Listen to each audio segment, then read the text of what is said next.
स्नेहा का सपना था कि उसे कोई बहुत ज्यादा समझदार और स्मार्ट पढ़ा लिखा लड़का मिले। लेकिन कहते हैं ना, जो भाग्य में होता है होता वही है। देख, मैं साफ कह रही हूँ, लड़की के बाप के पास भर भर के पैसा है।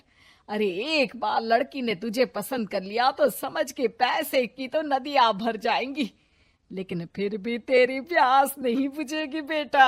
अरे माँ, फ्रिज में मैंने 2 बोतल पानी की रखी है, और कैसे प्यास बुझेगी। अरे पांचवी फेल, मैं बात कर रही हूँ पैसों की प्यास की। तू गवाह नहीं समझेगा इस बात को। बस तुझसे लोगों की नौकरी करवा लो। वो क्या है ना आशीष की माँ, वो सीधा है, और जिसे तू लोगों की नौकरी बोल रही है ना, वो आशीष का प्यार है अपने लोगों के लिए, जिनसे वो प्यार करता है या जिनसे जुड़ा हुआ है वो। अरे जमाना नहीं रहा वो। अरे आज की डेट में तो ना बेटा माँ का है, ना ही पति पत्नी का।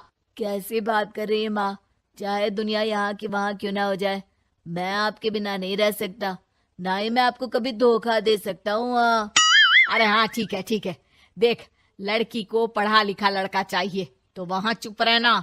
जबान खोलेगा तो पता चल जाएगा कि 5वीं पास है। अरे तो पढ़ा देती ना आगे।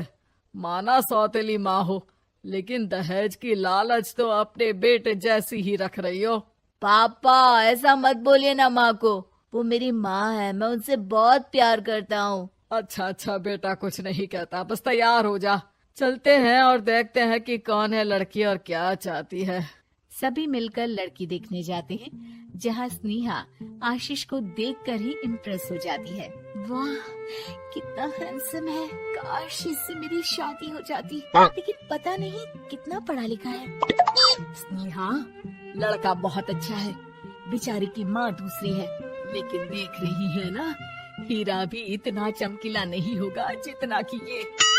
स्नेहा को समझ नहीं आता कि वो क्या करे। वो आशीष से मिलती है, उसकी सादगी, उसकी बातें उसे भा जाती है। मैंने नहीं सोचा था कि इतना पढ़ा लिखा लड़का मुझे मिलेगा। मैं शादी करने के लिए तैयार हूँ। और फिर स्नेहा और आशीष की शादी हो जाती है। शादी के बाद सासू माँ कहती है, अरे बेटा, वो तेरे जेवर मुझे दे दे, मैं संभाल कर रख दूंगी। स्नेहा, जो कि खुद भी एक समझदार लड़की थी, नहीं नहीं, मैं अपने जेवर नहीं दूंगी। उसके लिए तो मैंने पहले ही लॉकर खुलवा लिया था माँ जी। ये मेरी कुछ आर्टिफिशियल ज्वेलरी है, इसे रख लीजिए। वैसे मेरी अलमारी में जगह नहीं है ना। सास बेचारी नई नई बहू से क्या उलझती। सुनिए जी, मैंने आपके लिए खाना और नाश्ता बना दिया है। ऑफिस कब जाना है? कौन से ऑफिस में? मैं तो घर का सारा काम करता हूँ। हाँ, क्या बात कर रहे हैं?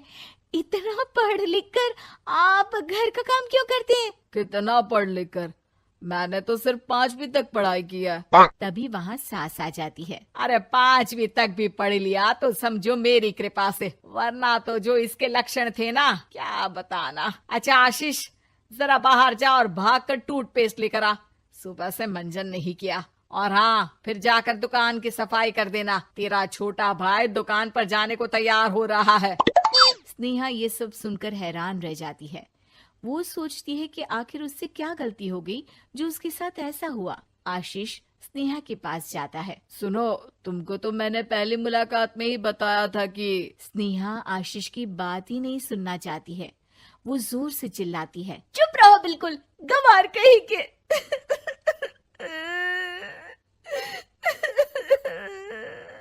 कितना बड़ा धोखा हो गया मेरे साथ। अब मैं इस घर में नहीं रह सकती। प्लीज ऐसी बात मत करो, मेरी पत्नी हो तुम, जैसे बोलोगी मैं वैसा करूंगा। मैं कोशिश करूंगा बाहर जाकर कोई काम ढूंढ लूं, पर प्लीज मत जाओ। चुप रहो गंवार कहीं के, मैं तुम्हारे जैसी की बीवी हो ही नहीं सकती। आशीष स्नेहा को लाख समझाने की कोशिश करता है, लेकिन वो अपने मायके चली जाती है। माँ चलिए ना, स्नेहा को मना कर लेकर आते हैं। अरे जाओ, बनाने जाए मेरी जूती।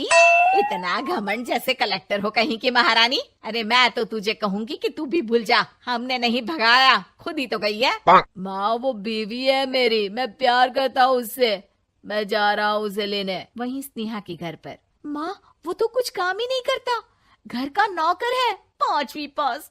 मैं नहीं रह सकती ऐसे आदमी के साथ माँ। बेटा वो लड़का बहुत अच्छा है, उसकी तारीफ मैंने हर किसी से सुनी है। तेरा पति है, अब तक एक गलत माँ के साथ रह रहा था, तू संवारेगी तो संवर जाएगा। तभी वहाँ आशीष आ जाता है। मुझे माफ कर दो स्नेहा, पर प्लीज मुझे छोड़कर मत जाओ। मेरी माँ के जाने के बाद मुझे तुम्ही से सारी उम्मीद है। तुम जैसा कहोगी मैं करूँगा, पर प्लीज मेरे साथ रहो। सबके समझाने बुझाने के बाद स्नेहा आशीष के साथ घर आ जाती है। आ गई महारानी, अब आई हो और सच्चाई भी पता चल गई है, तो थोड़ा तमीज से पति के साथ घर देख, रसोई संभाल और हम सबकी सेवा कर। देखो, मैं अब इस घर में बंटवारा चाहती हूँ। जो मेरे पति का हिस्सा है वो उसे मिले और वो आज से कोई काम नहीं करेंगे। हिस्सा ले लो, लेकिन कमाओगे क्या, खाओगे क्या, धूल मिट्टी। अरे तेरा पति किसी काम का नहीं है, वो तो मेरा बेटा कमा रहा है तो 2 रोटी मिल जाती है इसे। तभी वहाँ स्नेहा के ससुर आ जाते हैं। मैंने एक बंद फैक्ट्री को पहले ही आशीष के नाम कर दिया है और घर के 2 तल्ले में 1 तल्ला ले लो। मैं तो आशीष के पास रहूंगा, वकील थोड़ी देर में आता ही होगा। अरे जाओ जाओ, 2 दिन में भूख से तड़प कर सब वापस आ जाओगे। बढ़िया आई बहू बेटे वाली। फिर क्या था, स्नेहा आशीष के साथ मिलकर बंद फैक्ट्री को खोलती है और मन लगाकर काम करती है। दोनों की मेहनत रंग लाती है और आशीष अपनी मेहनत से एक सफल बिजनेसमैन बन जाता है। लेकिन एक दिन, अरे बहू बेटा आशीष, मुझे माफ कर दो, मैं भी अब तुम लोगों के साथ रहना चाहती हूँ। इस कमबख्त ने तो दुकान का बेड़ा गर्क कर दिया। वो तो आशीष था जो सारा दुकान का काम संभालता था। बेटा हमारे पास तो अब खाने को भी नहीं बचा। माँ जी, इसे कर्म के फल कहते हैं।